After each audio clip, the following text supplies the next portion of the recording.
एक धर्मपुर नाम का गांव था, जहां एक बाबा और 2 चेले रहते थे। बाबा का नाम दिलबाग था और चेलों को वो तोंदू और भोंदू कहते थे। बाबा बहुत मशहूर थे क्योंकि वो किसी का भी खोया हुआ सोना उन्हें झट से जादू करके दे देते थे।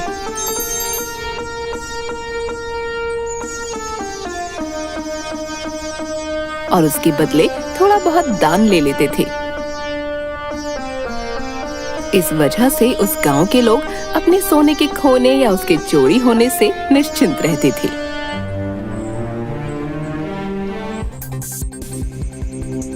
एक दिन धर्मपुर गांव में रामू नाम के जमींदार के यहाँ चोरी हो गई और उसका बहुत सारा सोना किसी ने चुरा लिया।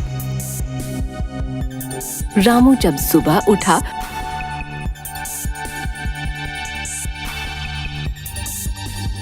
और अपनी अलमारी की तरफ देखा तो उसके होश उड़ गए। हे भगवान, ये क्या हुआ?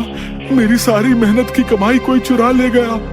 भगवान, मैं बर्बाद हो गया। क्या होगा अब मेरा?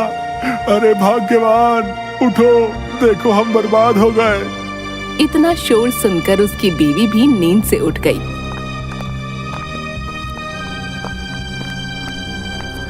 और ये नजारा देख उसके भी होश उड़ गए और वो भी रोने चिल्लाने लगी। अरे भगवान, क्या हो गया ये? अब क्या होगा हमारा? हम बर्बाद हो गए, सड़क पर आ गए रे।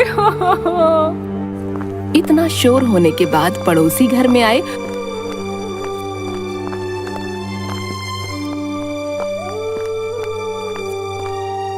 और उन्हें रोता देख रामू और विभा को समझाने लगे। अरे रामू, चिंता न कर, सब ठीक हो जाएगा। कुछ करते हैं हम लोग, मिल जाएगा तेरा सोना।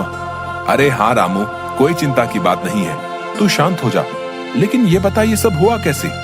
अरे भाई साहब, देखिए ना, रात में तो अच्छे भले सारे कुंडी दरवाजे लगाकर हम सोए थे, लेकिन सुबह उठ के देखा तो सारा सोना गायब हुआ पड़ा था। हम तो बर्बाद हो गए भाई साहब। इतने में रामू का बेटा राहुल, जो शहर में रहता था और काफी समझदार भी था, आज गांव आने वाला था। वो पहुंचता है।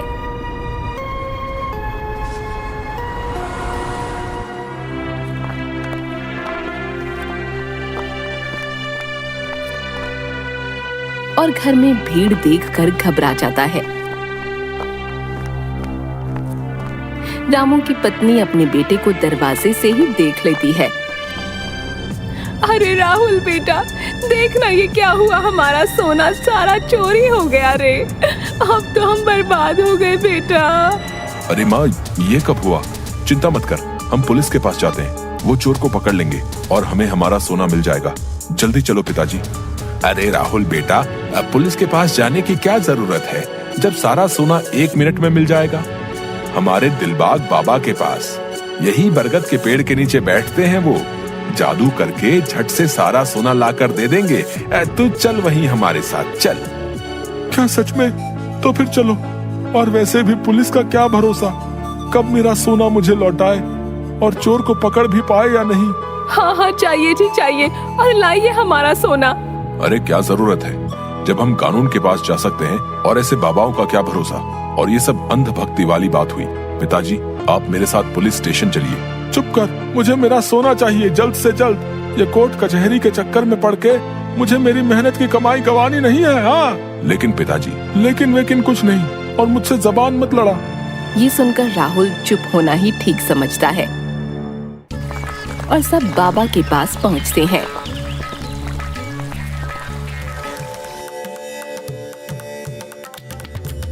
सब चिल्लाते हैं, बाबा दिलबाग की जय, बाबा दिलबाग की जय।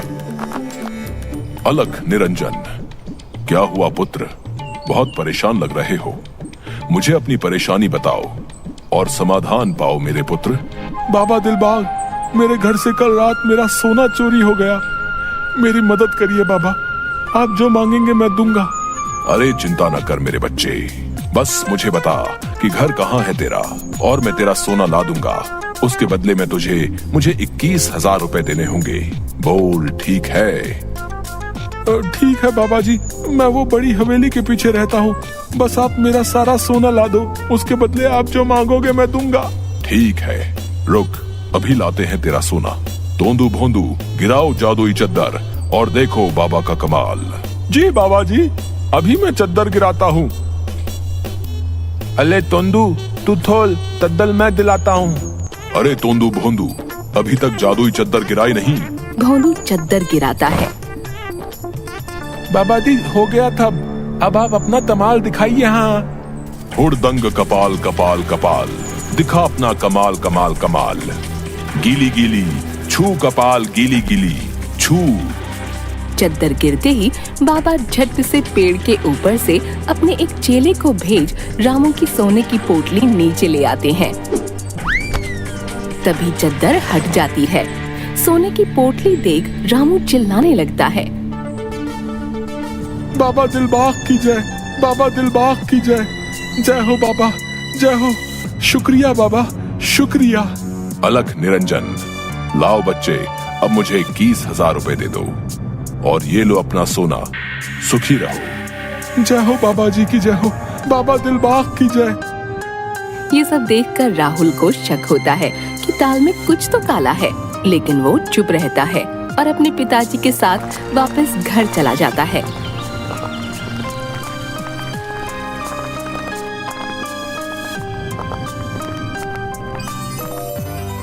घर पहुंचकर सबके चेहरे पर खुशी लौट आती है, लेकिन राहुल अभी भी सोच में पड़ा होता है और मन ही मन कहता है, कुछ तो गड़बड़ है।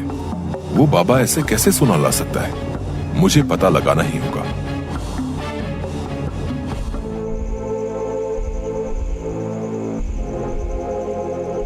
रात होती है, सब सो जाते हैं।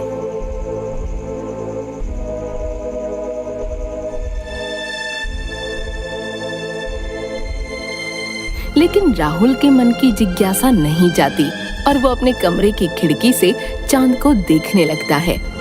इतने में उसकी नजर नीचे जाती है तो वो देखता है कि बाबा सोमनाथ चोरों की तरह धीरे धीरे चलकर कहीं जा रहे होते हैं। अरे ये बाबा और उनके चेले इतनी रात को कहाँ जा रहे हैं छुप छुप कर? मुझे देखना होगा। राहुल नीचे जाकर बाबा सोमनाथ और तोंदू भोंदू का पीछा करने लगता है।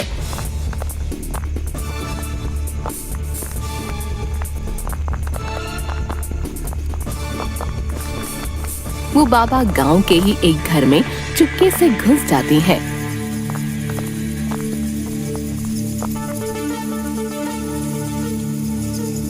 ये देखकर राहुल अपना मोबाइल निकालकर बाबा का वीडियो बनाने लगता है। अरे ये बाबा तो इनके घर से सोना चुरा रहे हैं, लेकिन ये ऐसा कर क्यों रहे हैं? वो बाबा की सारी वीडियो चुपके से बना लेता है और अगले दिन गांव वालों को बुलाकर सबके सामने वो उस बाबा की वीडियो दिखाता है। साथ ही बाबा दिलबाग को पुलिस के हवाले कर देता है। पुलिस वाले सबके सामने दिलबाग से पूछताछ करते हैं। आखिर तुम सोना चुरा क्यों रहते हैं? मैं पहले सबके घर से सोना चुराता था और फिर जब वो मेरे पास अपना सोना मांगने आते थे तब जादुई चद्दर के सहारे से सबकी आंखों के सामने चद्दर के पीछे से पेड़ के ऊपर से छुपाया हुआ सोना ले आते थे। जादू से तो मैं उनका सोना उन्हें लौटा कर पैसे मांगता था। इससे मेरी इज्जत भी बनी रहती थी सबके सामने और मुझे पैसा भी मिल जाता था। रब बहुत चतुर बन लिए तुम। चल अब जरा हवालात की सैर पर चल, वहीं करेंगे आड़ मिलो सजना। चल रहे। अरे बाबा, आपने तो हम पे कहा था कि हमें कुछ नहीं होगा, हमें तो पुलिस पकड़ के ले जा रही है बाबा। बाबा। राहुल और गांव वाले चिल्लाते हैं, सर आप इस ढोंगी बाबा को जेल में डाल दो। हाँ, इसीलिए कहते हैं कि बुरे काम का बुरा नतीजा।